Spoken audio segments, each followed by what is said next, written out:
Andy, couldn't you have more of a twinkle in your eye like your father? More twinkle. Welcome to podcast 43. Yes, yes, yes, yes, maybe, but yes.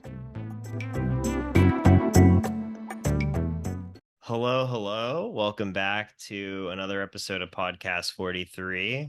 My name is Chris Borg, and I'm joined by Bolton Collins, and then we are also joined by What are you workmen?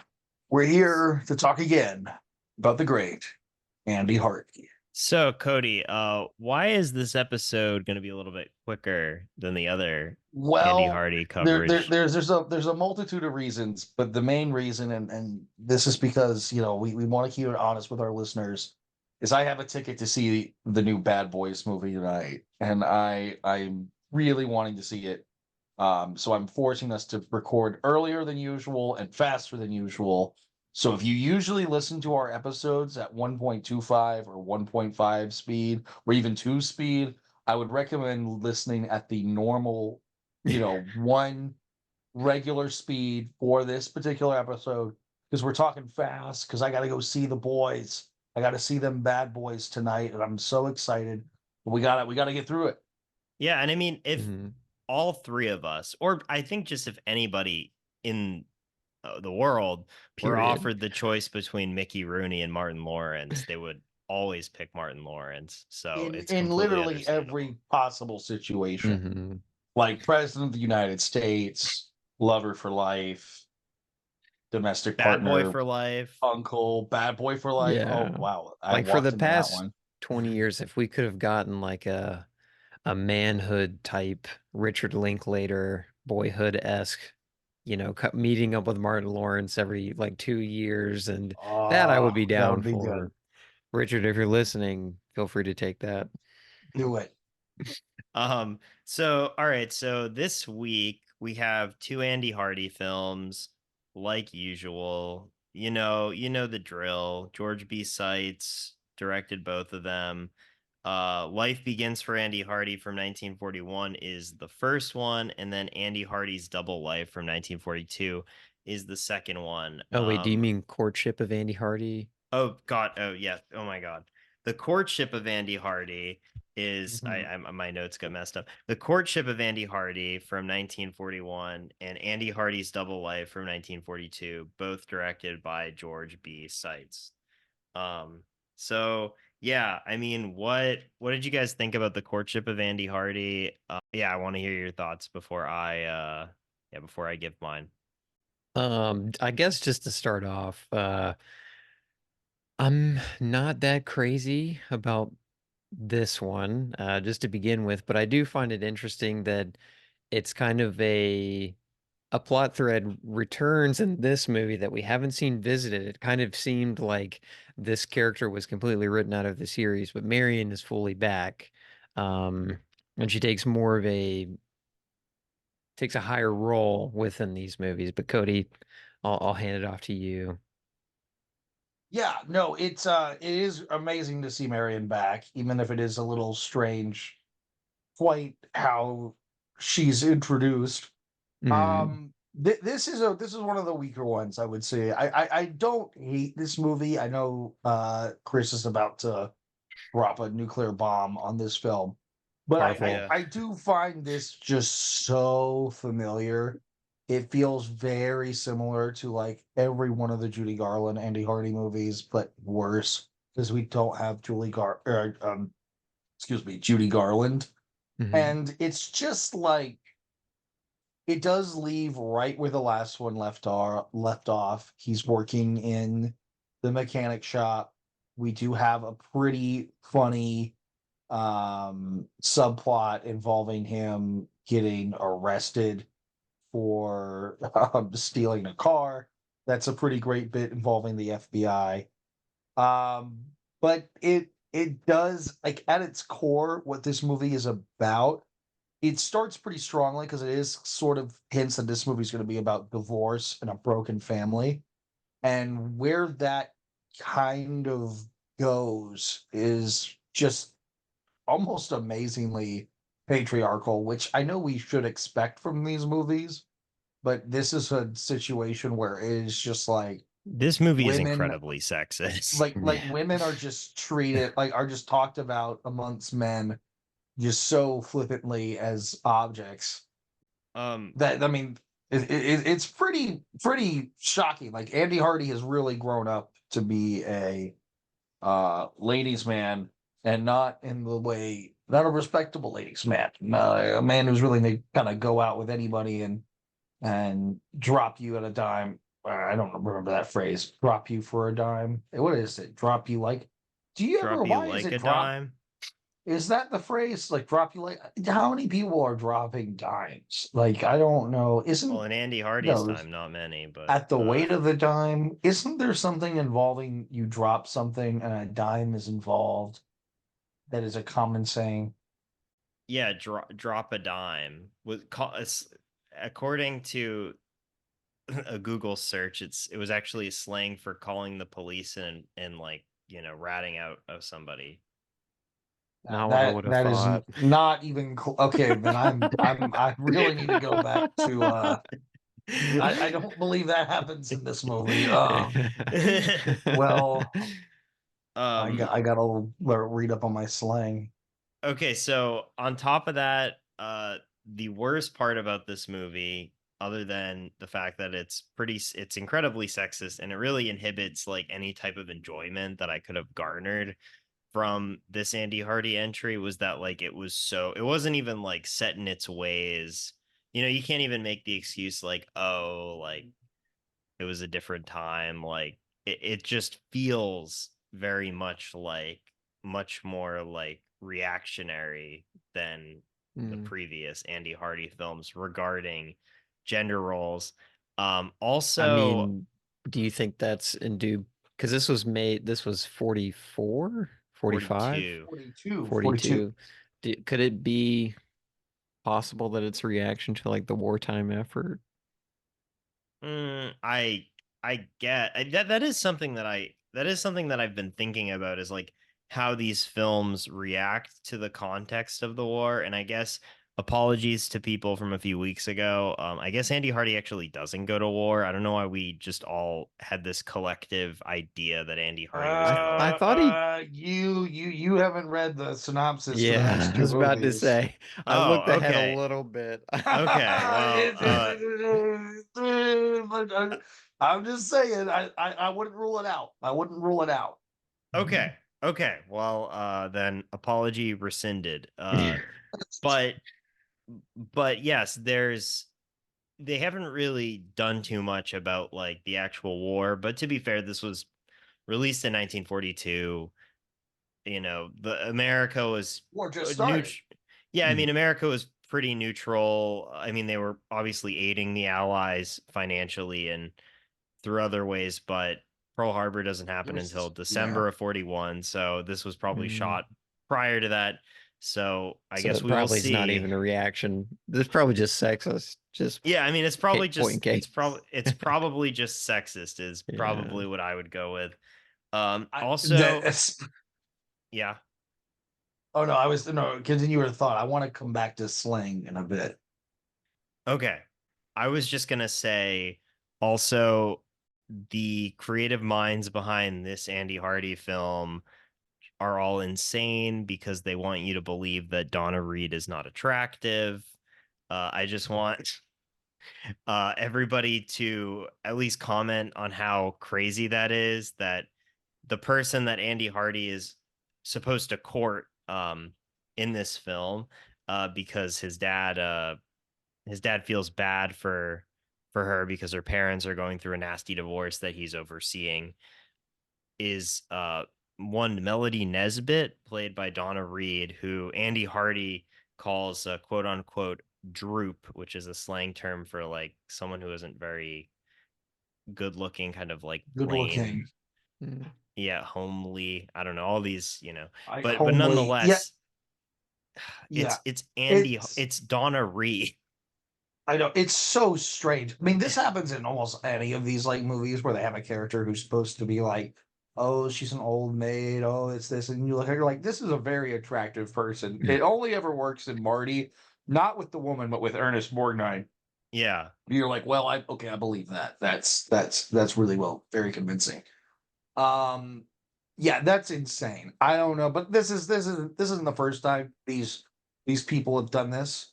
I mean, we were meant to believe that Judy Garland would be an incompatible match for Andy Hardy, when obviously that's Yeah. the best girl he's ever like even talked to in this It entire series. it very much reminds me of the Billy Wilder film Avanti with Jack Lemmon and Juliette Mills, where the entire film, Juliette Mills's character is just saying that she's overweight.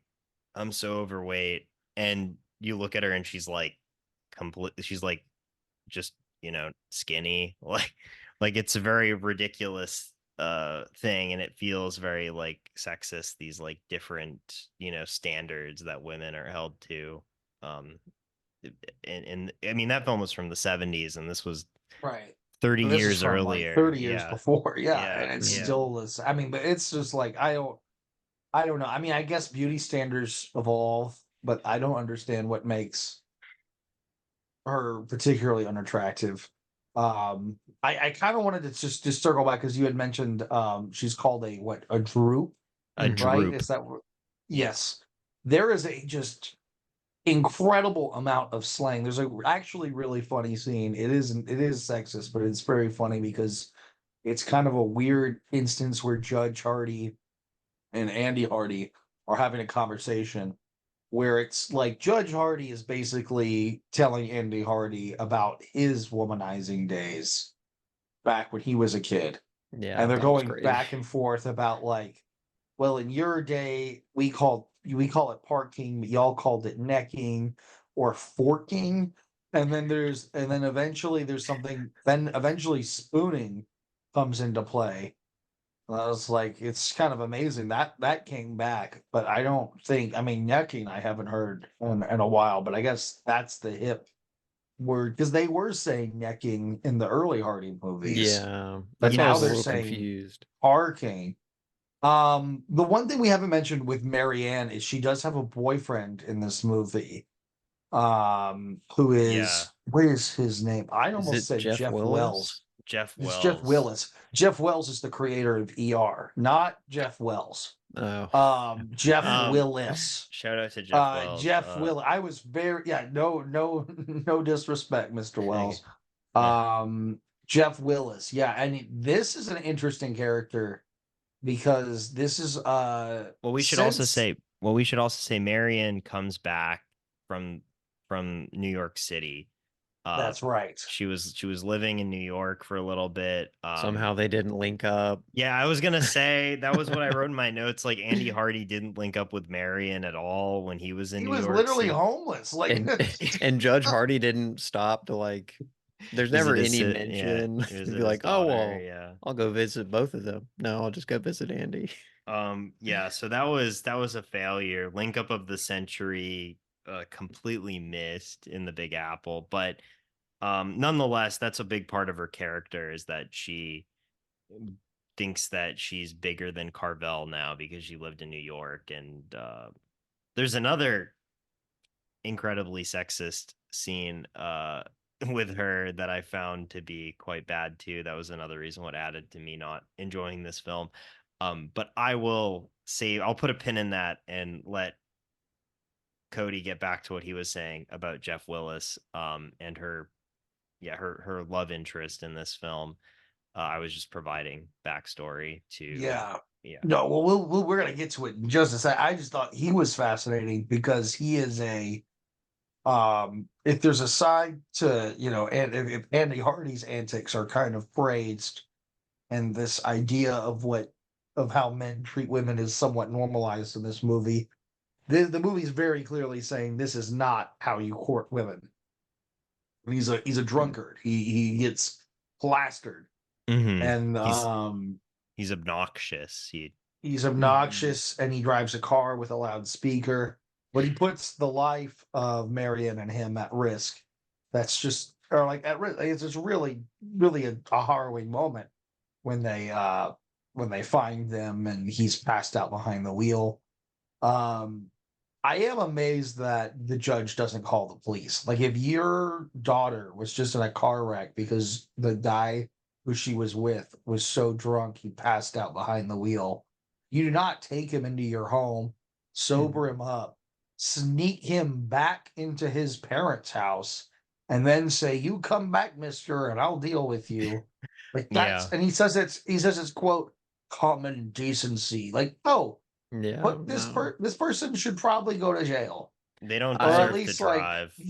or this person should at least stay, get, if not jail, like somewhere where they are controlled for like a night, and then they Mhm. can wake up and realize what they did and then get help. But it's just like, come on, like this, like sneaking him back into his parents' home without them know. It's such a Very elaborate. strange. It's way too specific. That's one of my least favorite parts about films, are when they get so specific that you're like, that's not something that happens. Like that's just not something that we would do. I've been around many a blackout plastered person, and let me tell you, I do not sneak them back into their parents' room. They're sleeping on the couch. They're sleeping on the street. No, they're not sleeping on the street. That's a terrible. But now you have an I don't know idea, where that Cody. came from. Yeah, Now well, Yeah, they'd I be know. sleeping on the Right. street. Next They'd be time, I'm gonna be like, all right, here's what we're gonna do. We're gonna get on a plane and we're gonna slide somehow into your parents' home without them knowing. It'll be like a surprise party. Jeez, I ridiculous.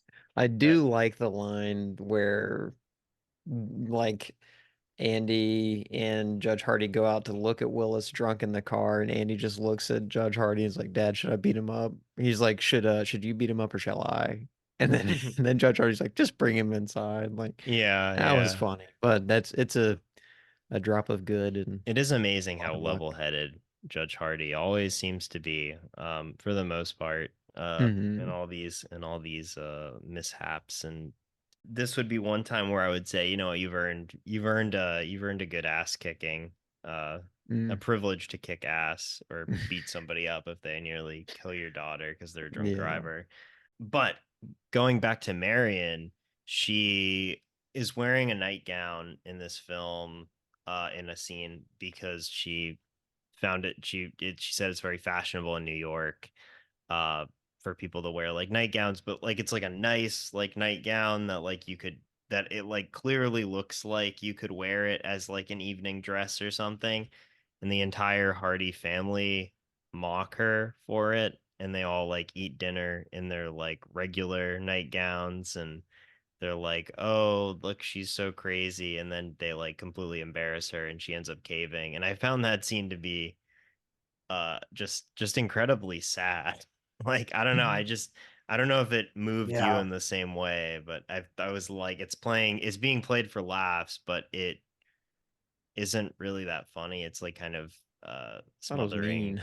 Yeah, it's just mean. Like, it's nasty. It's mean, Yeah. and it's not funny. It's not even like. Ugh.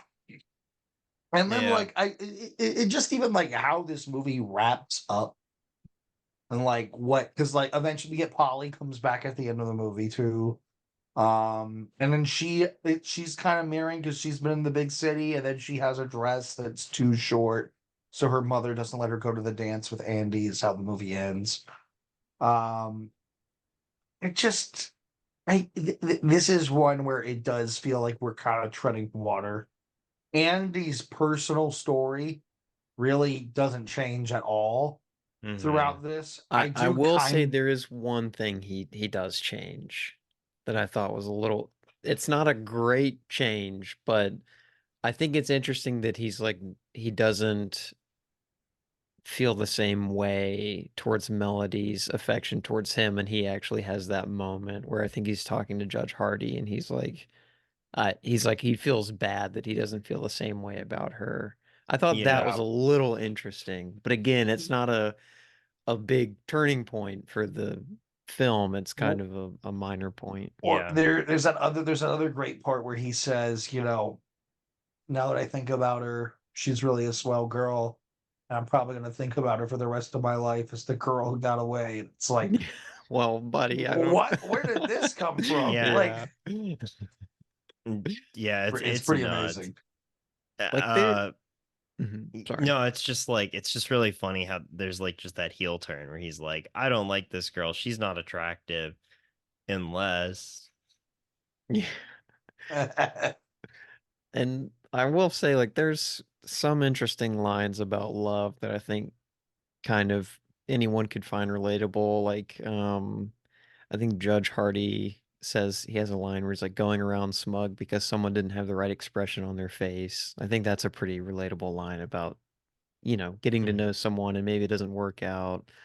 Um, and but yeah, I know we don't have a ton of time, but hopefully at some point in the future episodes, in the next two episodes, stag parties are revisited again because I think that requires a little bit of dissecting because I really don't understand exactly what a stag party is or how they function in these formal settings because I also know, stag parties were called stag parties because men would get together and watch pornos as well.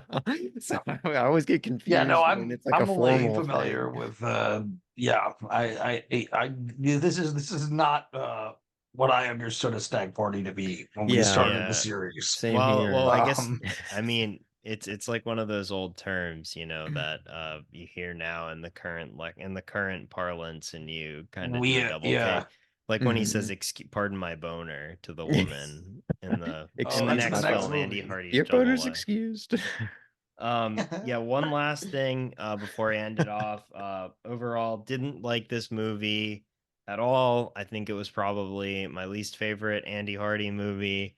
It just feels very mean-spirited for the most part. However, I was happy to see a callback to Harry Land, or Harry Land was in this Oh film, yeah. and that's who ends up with Melody, Donna Reed's Yes, at character, the end. which was cool to see him return. Although I don't know what happened to his sister, Catherine. I'm surprised that she wasn't in it, but Yeah, maybe she was I don't busy. know.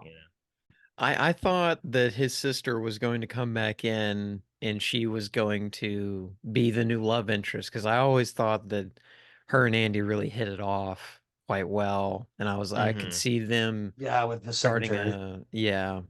In terms of future Andy Hardy stuff, this is something we're gonna have to broach with the next one too. But I see him more as a mechanic than a lawyer.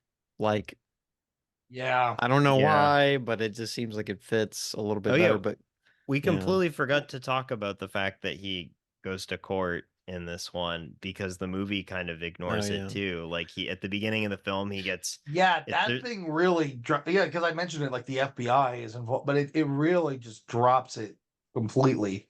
Yeah. Because there's There's a this. mix up of him towing a policeman's car.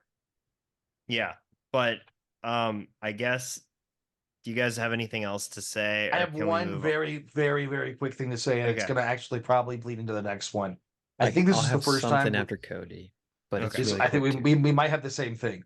This is the Okay. first time I think we've seen a black character in the Andy Hardy series. Second, No, I For think. the second second? time. Yes. Yeah. Um, Okay, I'm trying. This is The very Joe first in. movie. Oh yeah. yes, the very first film. Yeah. Wow, that was so long ago. Okay, this is the first time in like 10 movies. Hmm. And it's Joe the mechanic who works with Andy, who only has Hmm. one scene. Yeah. Um, but it is interesting because there's been no people of color at all in these films. Yeah. And in the next one, we have another person of color, although that is a more stereotypical role. And Joe's a there's pretty standard mechanic in this movie. Like I will say that's a it's a there it's really a role that could have been played by anybody. I'm not sure. Um I mean it's like I'm definitely cool to see representation, but it is one of those things where it's like, how have we not seen this character before till now? And he only has one scene. Hmm. Um but it's a pretty crucial scene and he's good in it. So I just thought that was worth mentioning. Hmm. definitely. Yeah. Just with I looked it up because I was a little curious, but Cecilia Parker, who plays Marion, actually left the series to raise her family, and apparently she had real estate and managed beach houses, and motels and stuff, beachside motels, and she had real estate. And she kind of, it looks like she may have retired from acting, but came back just for the Andy Hardy series. I haven't looked ahead to see how further along in the series she's in, but I mean, we only have 3 films after this episode, so we'll see. Yeah. Well, But I just thought that was interesting. I was happy Explain to some see of her it. back. She does like, yeah, it's funny like how we don't really know like what she kind of is doing anymore. Like No. Yeah, other I than just know. like she goes to New York and then she comes back. They never mention like what she's doing in her post New York life. Like she's Well, just she, there. yeah, I don't know. She's She's kind got of a like Eminem. boyfriend, kind Which she's kind of of. No, like she's like Eminem. yeah, the Houdini. You know, she's just like she's back, She opened up her abracadabra, multiverse and stepped and back then into the she's right back. one. Like, yeah, guess who's back? Yeah, it's her. I was like rooting. Yes, so we don't have a lot of time, so we got to get into the next one. Okay, Andy But the good Hardy's thing is the double next life. one, not much Yeah. going on either. I honestly, yeah, there's really not much going on. Both of these feel like they're in this, both of these films feel like they're in this like stasis where it's like Mhm. Andy Hardy really isn't progressing. Like, because we've had 3 movies now that take place in between like the summer before college, Yeah, which between is too graduating high much. school and yeah, this one I mean, like it is important because he does go to college at the end of the movie. So We like don't he even get to see does. him get there. Yeah, that's true. We don't even get to we see him on the train. Watch the next movie be like, oh, he actually never made it to college. Yeah. This But one, it this, is yeah. yeah. This one I liked a little bit more than the other one for sure because it was nice to see so Polly and what is it? Polly and her friend who is college aged, Yeah, Sheila psych major. Brooks. Yeah, played by That's great. Esther Williams. It's great to see them play a joke on like kind of trick Andy Hardy and play him and like kind of mess with him and both try to Manipulate. like yeah manipulate Mhm. him, vie for his attention. She's a psychology major and she's like using all this like you know psychology. She's using all this like just this terminology and stuff and explaining why he likes her and there's this great scene with him and Esther Williams in the pool when they're like underwater and like he's like flirting with her underwater and it's like the Oh, camera's that's great. shot Yeah, underwater. It's so And that she was cool. like It's like swims interesting. down and kisses him. It's pretty interesting. uh and then they end up and then like Polly she tries to get him to agree to marry her because she wants to see how far he'll go but he's also telling Sheila one other thing about how he loves her and she's the only girl for him. And so that was a really enjoyable part of the film. I do feel like this film is it feels poorly paced because that Mhm. whole reveal happens and we still have like nearly a third of the movie left and then Andy's also Yeah. trying to like tell his father that he doesn't like his dad wants to take Andy to college and he's like I'm going to spend the month with you and we're going to have so much fun and he's so excited and Andy keeps dodging the confrontation with his dad to tell him like you don't need to do that. I'm a grown man like please like that would be embarrassing and all this and then there's a really sweet scene between them at the end Mhm. that I really really enjoyed. I thought it was definitely the high point Oh but yeah. it's like why is this and the whole double life like 2 women vying for him and tricking him like it It feels should like have been they're an kind of incompatible in a lot of yeah. ways and that was my biggest gripe. It should have just been focused on the Judge Hardy and Andy plot line. Like it just should have been more focused on their relationship, and that should have been the central focus. But I will say, like, the film style was slightly there's a little bit more style in this one than I feel like we've seen in the previous ones since like Judge Hardy and Son. It's not Yeah, crazy, I but would agree. like there's like there's a scene where Andy and some of the boys that he's selling his car to like come up to Polly's house and then they do like this like quick pan, but in the middle of it there's a cut to like there's a match cut that is connected edited towards a oh my God, sorry. There's a match cut that swishes from the car, cuts, and then swishes to Polly's reaction. And that's like the most kinetic energy I think we've seen in these films in like a little bit. And then there was another small thing I noticed during the talk that Andy has with Polly where she mistakes the marriage question and she thinks that he's trying to ask her to marry him. Um, although he has an ulterior motive with trying to get money. So we have this returning motif of a bad check and going to jail for a bad check, which I feel like has been so like Overdone, yeah. overdone and it's just so present in a lot of these later films. But they extend his reaction scene and it almost works like a he like his expression plays and they rewind it and then play it back. I mean, it's all seamless and I like how they did it. But they kind of like loop his reaction and his like eyebrows like going up and in horror and everything. I thought that was kind of interesting. Yeah, Um, but that's all. That's really all I got for that's film pretty stuff it, much on it. this one. I mean, I And the guess like we're the underwater last. stuff. Yeah, Oh yeah. there's Oh my God. the case that's happening here at the beginning, same as the last one was the divorce of Melody's parents. This one is a young boy was involved in a accident with a lumber truck that caused him to break his arm, and he's with a single mother who's widowed, and the that it's an interesting case that's going on throughout this film, but it isn't really explored. And there is a really funny moment though early on where it involves a little red wagon that the boy was riding down, which caused the accident or that he was on while he broke his arm with the lumber truck.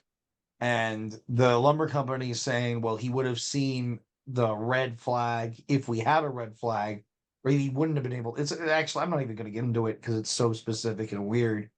But what ends up happening is the judge decides to ride on the little red wagon down the hill to see it from the boy's perspective, which leads his family for just a few moments to think he's going insane.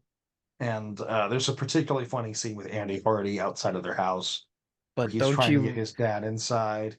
don't you wish you could have seen him dive bomb down that hill? I It just know they cuts. tease it. Yeah, You think it's gonna happen. Although we do get a nice callback at the end of the movie. He does use that wagon. He does an Andy Hardy himself. that is He true. fixes that car. It's a sweet little moment. He's like, if my son can do it, I'm gonna do it to see my son. And it's a Yeah, very because they need to get to the train station to say bye to Andy as he heads off to college, and they have a flat right. tire and they need to fix it as quick as possible. So the they put the car with the side of the car with the flat tire up on the red wagon, and then just kind of like get like a bungee cord and tie Mhm. it so then they can just make it to the train station. It looks really rinky dink and stuff, I but yeah. I do love to stress the urgency of that last little second. Uh, Mother Hardy is like, oh my God, he leaves in 9 minutes and it's going to take 8 minutes to get to the train station. I did Yeah, find that to be really funny. And that yeah, was very funny. And there's no way they did that little contraption in Oh God, no. like 30 30 seconds. seconds. That's a It's 15-minute minimum. Mhm. it's you gotta uh, but yeah, that's really all I have to say about this one. I think Mm. like it's it's not good in my opinion. I think it's As I okay. said, yeah, I said in my review, where when I texted you all, I was like, another day, another Andy Hardy. It's just Yeah. like Right. If you like this series, there's going to be charms for you. It's not like these films are like a complete waste, but they're unremarkable. They do not stand out. There's really nothing about either of them that I would put in like the top tier of even Andy Hardy moments. Well, but I it's don't know. familiar. The part with his dad, the scene with his dad at the end is really good. It's good, but I didn't think of it as like one of the best moments in the series. Judge personally. Hardy, I guess Judge Hardy and Son has better Andy Hardy and Judge Hardy Definitely. dynamics. I think it's just a more well-rounded film about the relationship, and it's more balanced too. And like we said about this one, it feels like they just kind of jammed two movies together. Cody is checking the time on his phone, which means that Damn. he has a date with Martin Lawrence and Will Smith, and I must leave you. maybe even DJ Khaled. Wink, wink. What? But Wow, spoilers, Chris. Wow, spoilers, Chris. he was in the last movie. Oh, I completely forgot he was. Wait, wasn't he? I think he was. Oh my gosh. I'm about to find out if he's in this movie. Well, we'll So- report back. Yeah, he was in Bad Boys 3, so Oh, that's a shame. I completely forgot. yeah, so anyways, also maybe we'll be doing a Bad Boys Ride or Die special episode. Woo. Hint hint. Possible. And If only I- there was a prior episode that we covered that. Yes.